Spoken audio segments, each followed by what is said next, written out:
Hello everyone, and welcome to the series premiere of our new show here, Gold Zone.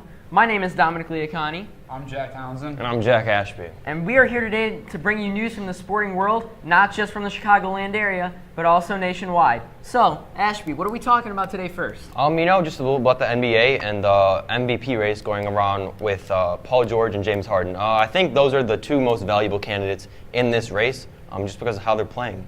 So, yeah. Yeah, definitely. You got Harden, against Paul in a big MVP race so far.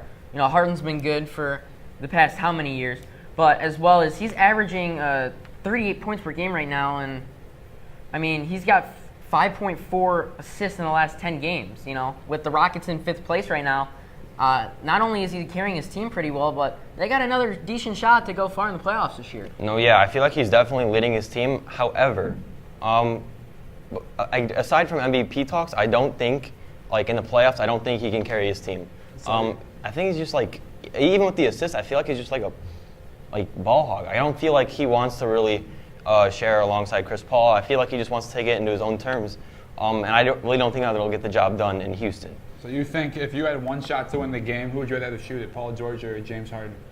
That's how I feel like the MVP should be determined, is by if you had 1 second left in the game and you had one shot to take, who would it be, James Harden or Paul George? I'd give the ball to James Harden because he's proved that he can put the ball in the hole. So that's my MVP right now. Yeah, that's a great way to look at it. So who is it? I gotta say, who's your shot? I gotta say Paul George. Why? Because he has been going off lately. 28 points per game, second in the league, second behind James Harden. Even though That's he's second 10 points right there. Even though he's second behind James Harden, he can lead his team along with Russell Westbrook, and I feel like if him and Russell Westbrook get a flow going, then it can mean good things for Paul George, along with maybe an MVP title. I still think James Harden, just because, like you said, that 38 points per game, that's a lot of points. Even though the NBA right now is a lot of shooting, everyone's averaging all these threes. So when you look at the stats from the NBA right now, I think it's clear if you take a look at the NBA from this year, maybe the past 4 or 5, maybe even 6 years, points have definitely gone up. I think the average in points per team per game. I used to look at these games, final score maybe 95 to 86. You know what I mean? Now you're starting to see these 120, 115 games. So do you think that has a factor into these points per game going up? Oh yeah, most definitely. I feel like as you see kids nowadays shooting threes like Steph Curry, that's all they do. Whether you're a big man, the stretch five has become a valuable position in today's game. People like Marc Gasol, who was just traded to the Raptors, great value because you're starting to get a lot more stretch fives in the league, which cannot be found throughout the league. It's very rare, but I can see more of those coming up as the 3-point game is become a big factor. I think the 3-point game is exceptionally boring because there's no defense. I'd rather see some toughness than 5 soft people shooting out the ball. Seriously, no one's playing any defense. When you're scoring 130 points a game, you've been playing defense. It used to be defense wins championships, not anymore. Yeah. It's just, can you have 5 guys who can throw the ball from half court into the hoop? Like when you had the bad boy Pistons back in the day. They'd break your clavicle if you did anything bad, seriously. Yeah, it was a very much different time back then. And I feel that I feel like it'd be great to see some more defense involved in the league.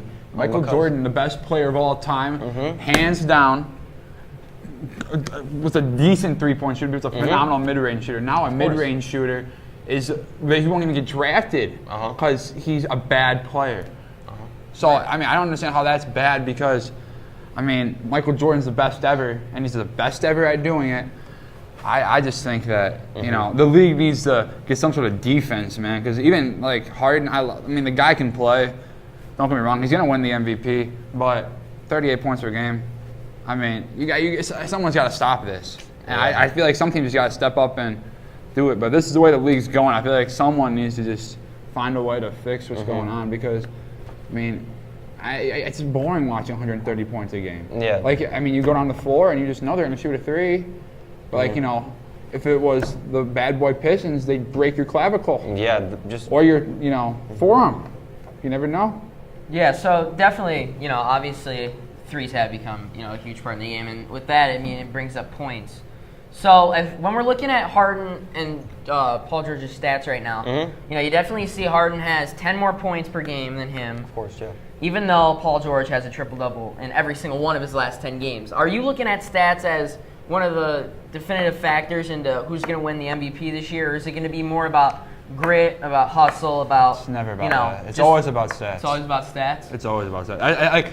I don't have a vote, obviously, but it's always about stats. This stuff's about stats. They don't care about. As you can see, Russell Westbrook, the game-winning triple-double he had against the Nuggets, he had a game winner, and then he broke the record for most triple-doubles.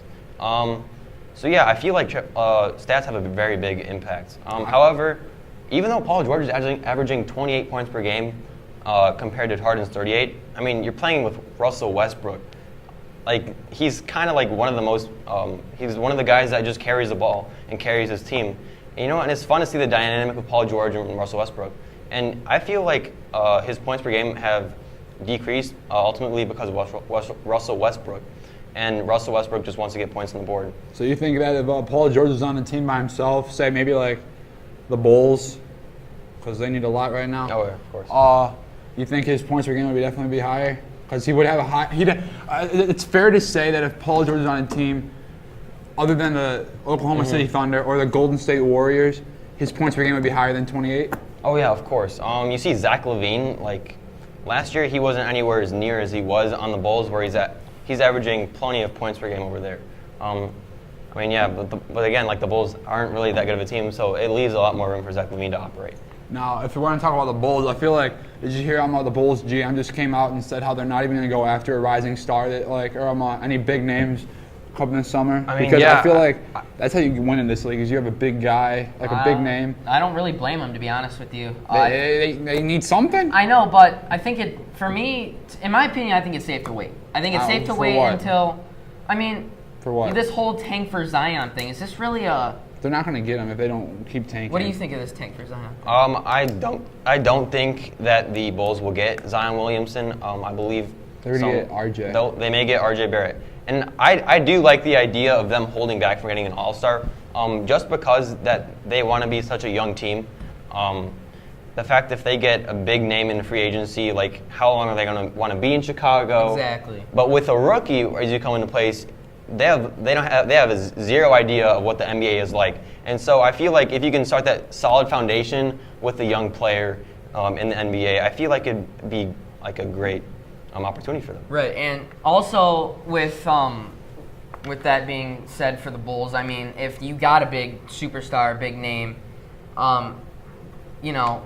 the Bulls are so far behind right now. I don't know. I don't even think there's a chance they got postseason. They're not making the postseason. There's no chance. There's no chance. That's another reason why I think it's not even worth it to get a big name for the Bulls right now, because you're going to waste him for half of a year, and then he'll want to move on from Chicago. And then that brings along money too, and then... But still, you need some, because even you're not getting anything. You're not getting a win because nothing good's happening here.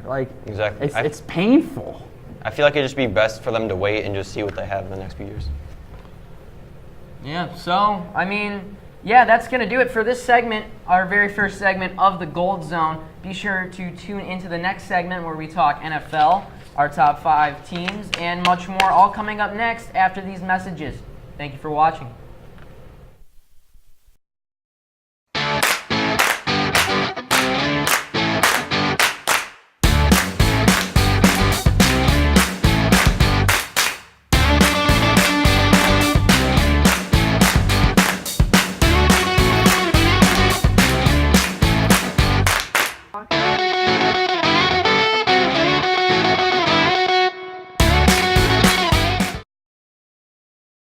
Are you tired of your coffee mug falling and spilling all over your important paperwork?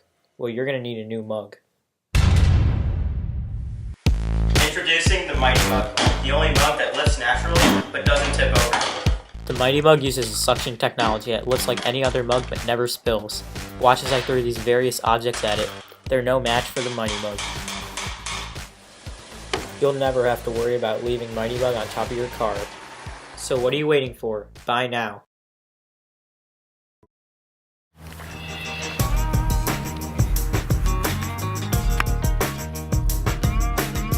When I play, I choose Wilson. Wilson has the best leather in the game. Hey Grant, come catch. Yeah, sure. No matter what position you play.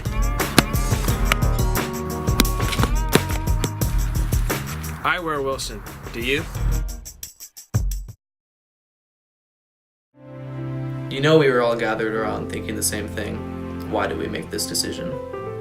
I have never experienced more anxiety. You know, it just comes to a point where it's just not worth it.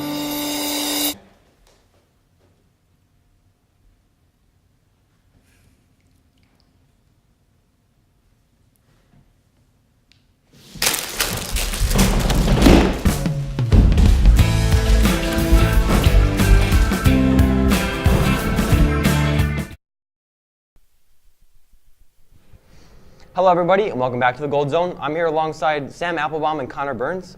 Today we're going to talk about the NFL. First of all, I just want to congratulate the Patriots for a hard-fought win. So guys, what do you guys think about NFL free agency now that we're looking back after the Super Bowl? What's next for all these 32 teams? I mean, I think right now it's still early before the draft, so I think it might be time to trade your players, your middle of the lineup guys. Go out and maybe even get a first or second. First round would be drastic unless you're getting someone good for it, but maybe go out and get a second or third round pick with it. And I think just try and go and see what you can get come draft day. I feel, but how about Le'Veon Bell? Do you think he's going to come back? He's been out of the media. I think he's been doing nothing. I really think Le'Veon's trying to draw attention to himself. I mean, I think Kareem Hunt, I know what he did was wrong, but he was very subtle. And he didn't want to bring attention to himself, whereas Le'Veon Bell saying, yeah, I'm going to go play. Next week, no, never mind, I'm just going to sit out the season. And going on and off versus Kareem Hunt. Him signing with Cleveland, nobody knew about it happening until the day it went through. Well, there were also rumors about him coming to Chicago because of him and Nagy. There were talks about it, but it never worked out. But I like the move of him going to the Browns. I think that he'll be a star there. Sorry, go ahead. I think that if Le'Veon Bell's going to go anywhere, I got a feeling that he's going to go to Dallas, and him and Ezekiel Elliott are going to be that dual. I like that, but I don't think they can afford to pay Le'Veon what he wants to pay because Dak Prescott's going to be their quarterback. Same with Zeke, he's going to be their running back, and they're coming off their rookie contracts in the next 2 to 3 years. And I think once that happens, they're going to be asking for some big bucks down there. And I don't think they're going to be able to afford to pay for Le'Veon. Yeah. But I also think with Kareem Hunt going to the Browns, I think this is a perfect time to trade Duke Johnson or Isaiah Crowell and maybe come out with something better with maybe a draft or even pick. just some money. Or just even some money. Because as soon as Baker gets off his rookie contract, eventually he'll be asking for some money. Oh, yeah. And going back to the Le'Veon Bell and Ezekiel Elliott, I actually don't think that's going to happen because I think Le'Veon Bell, he has his attitude, as we know. I don't think he's going to want to deal with Ezekiel Elliott, and he's going to want to battle for that first position. Yeah, I agree with you. There. I think also Carolina might be a spot for him too, because What about McCaffrey? McCaffrey though, I think he's too young. I think they need to have a veteran in front of him. All right, how about we bring up Antonio Brown? He got offers from the Packers and the Saints, and he was 11th in the NFL in receiving yards. I mean, I think the Packers can offer two middle of the road guys in an early draft pick. Versus the Saints, I can see him maybe offering Tommy Lee Lewis or Ted Ginn just to bring some veterans over to Pittsburgh, but I don't see them being able to give up Michael Thomas or Cam Meredith or somebody like that for Antonio Brown. But also, with Antonio Brown leaving, first off, just off topic, the Steelers are going to be a mess next year. Oh, I agree completely. They're going to be a mess, except for Juju. He'll be gone soon. I think he has 1 or 2 more years left on his contract. He's going to want to leave. I mean, the team's going to be over. And if I see him going anywhere between the Packers and the Saints, he's got to be going to Green Bay. Yeah, I can see there because I think Green Bay has more assets they can give up and a lot more cap space. I agree. And they also have that first round pick from the Saints that the Saints picked up to get Marshawn Lattimore when they traded early. I think it was 2 years ago, and so I think they can send that pick over. To Pittsburgh. Pittsburgh can draft a receiver at the end of the first round, preferably Deebo Samuel. Shout out South Carolina. But I just think something like that might be a good trade for the Steelers and the Packers to come out with. Last, Nick Foles. I mean, Nick Foles, he's a quality quarterback. I can see him starting at almost any spot in the NFL or giving a first stringer a run for their money. But I just don't think staying in Philadelphia is going to be the answer for him. Mm-hmm. I don't see him being a starting quarterback at all. Really? Sure, he has his magic moments, but I mean, look at Fitzpatrick. Look what happened to him. That's true. He had 3 good weeks and then he was horrible. I mean, but go down to think about it. Foles in Jacksonville. You have D.D. Westbrook. You have Fournette. That defense is decent. Option. Look, I think that's an option, but I just see him as a backup. I do not see him starting. Really? I don't. Oh. All right, let's get that out of the way. Now we're going to do our top 5 very early predictions for next year. Yeah. Sam, you want to go first? I have the Saints and the Browns in the Super Bowl next year because I love Baker Mayfield, and I think the Saints, Breeze has got one more good year left in them, and I think that team is young, and I think they're developed enough. Incorrect. Heartbreaking loss in the NFC Championship game to the Rams, but I still think Saints and the Browns are my Steelers, with the Chiefs and the 49ers losing in the championship game for their respective conferences. The Chiefs, I think they're still underdeveloped. I think Patrick Mahomes is a lot more talk than he is action. I get it, 50 touchdowns, that's impressive. No. But I think you take away Tyreek Hill. What does he have left? Travis Kelce, okay, boom. What do you have left after those two? And then with the 49ers, I got Jimmy Garoppolo. He is one of my favorite quarterbacks in the NFL. I think that is a young 49ers team that he could lead somewhere deep in the playoffs. I completely disagree with you. The only one that I agree with you is your number 5 with the Colts. Yes, I did have the Colts down at number 5. Yes, but I put the Chiefs at number 1. Young team, Patrick Mahomes. We can already tell that he's a leader. Mm-hmm. As basically a rookie, basically. I mean, he had one game when the Chiefs were the I think they were the 2 or the 3 seed 2 years ago. He had one game last year, so he's basically a rookie this year. Mm-hmm.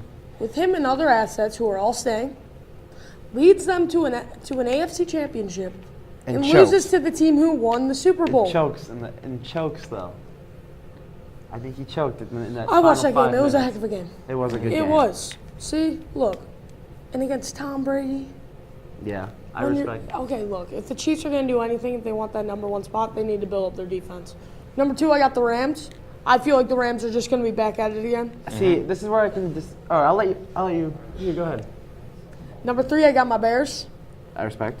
I feel like after that horrible loss to the Eagles, Cody Parkey, I hate you.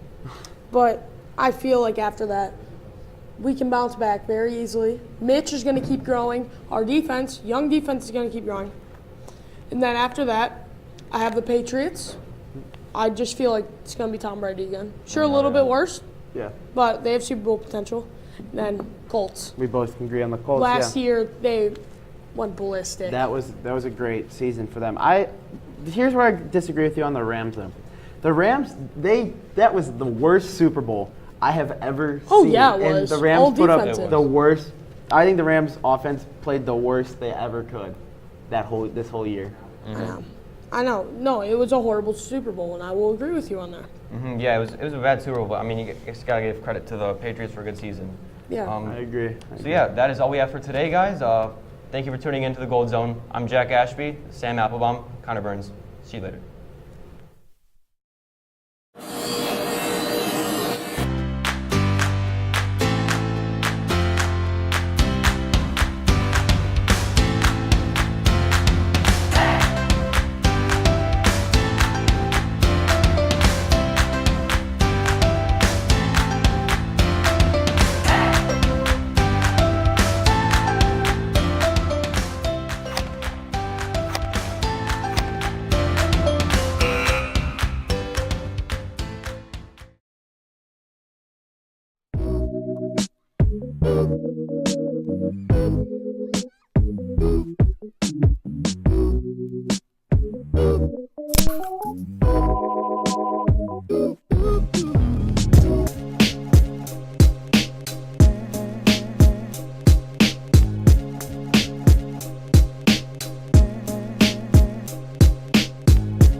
Hello, ladies and gentlemen. Welcome back to the Gold Zone. My name is Sam, joined here with Dom and Jack. Today we're going to be talking, in this segment, we'll talk about the MLB.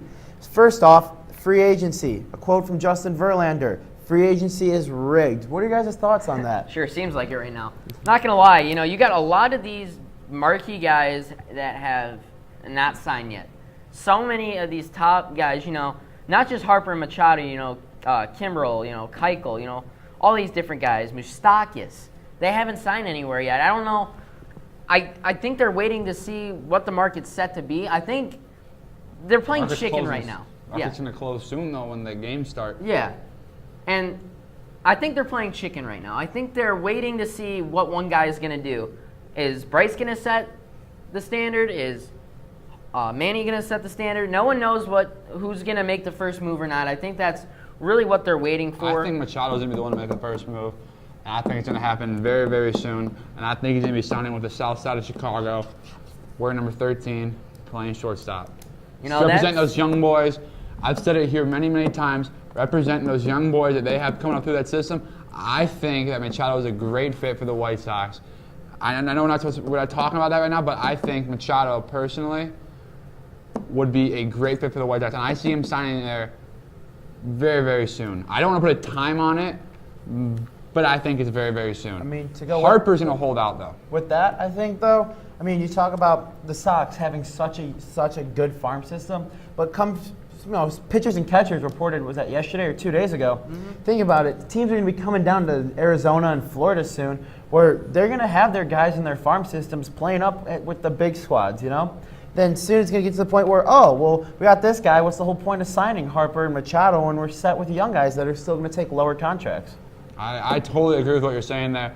But I do feel like, though, sometimes you want that veteran piece to solidify your team that can help you push you all the way to the postseason, because some of these teams have the firepower to get to the postseason right now. Like the Cubs, I do not think the Cubs are going to be very good this year. I think they might be above average. They might win 90 games, maybe. They still don't have any pitching. They still don't have any strong hitters, and we have a alleged beater at shortstop. Well, here's the thing with that. I'm going to agree with you that the Cubs aren't going to be as good as they were maybe the last few years. They weren't very good last year.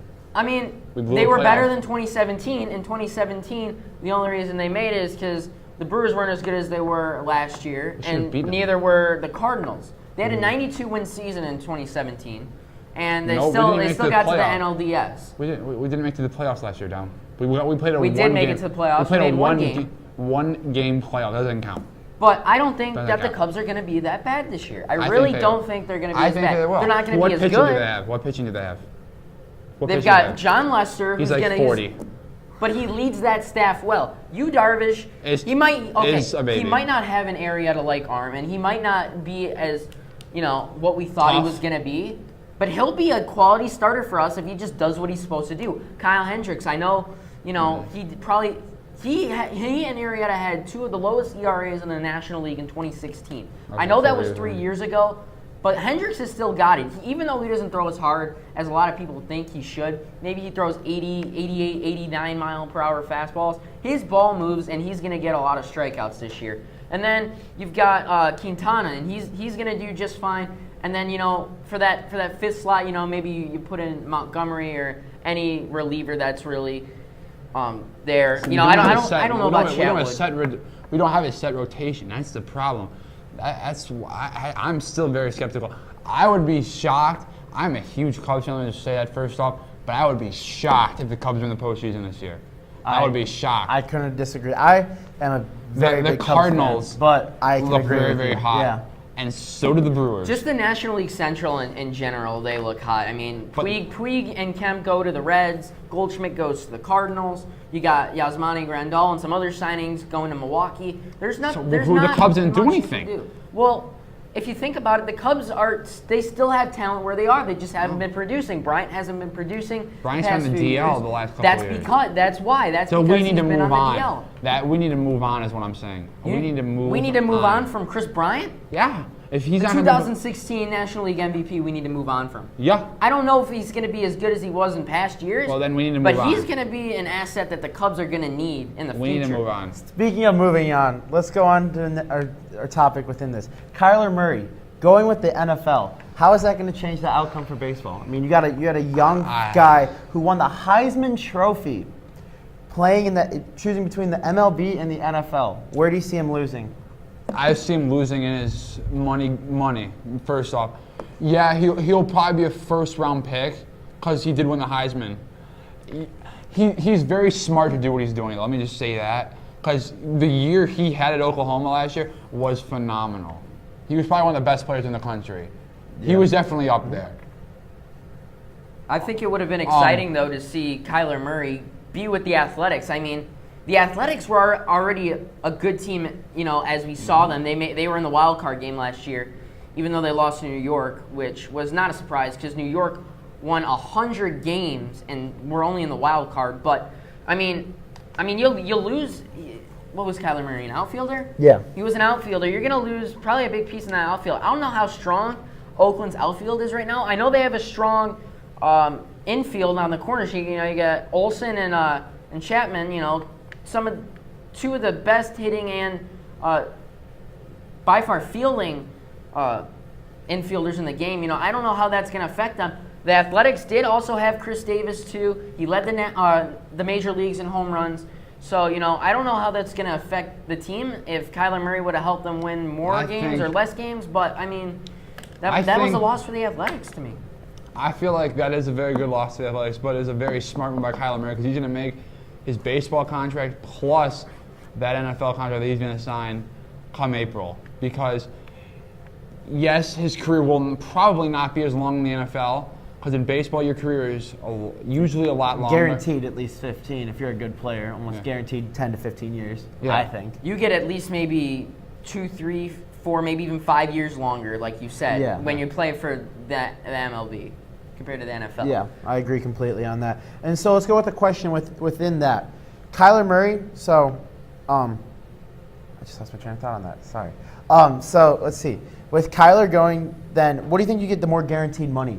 Do you think he got more guaranteed money in the MLB or in the NFL? MLB. For sure, because they can get everything they give you is guaranteed. The NFL, you could sign you for X amount of money, but none of that money they actually have to end up giving you. Now, I actually want to ask you guys a question before we wrap things up here.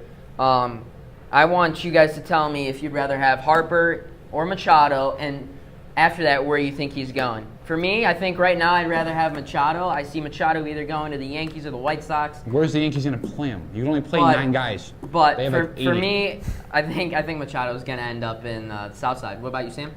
I'd rather have Bryce Harper, just personally. I think an outfielder is just more useful. What about you?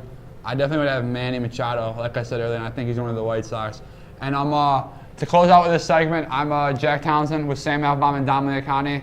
We'll be back after these messages.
Well, that's all we have for today, folks. Thank you for watching our first installment of The Gold Zone with Dominick Liacone and Sam Appelbaum. I'm Jack Townsend. We'll be back with more episodes in the coming weeks.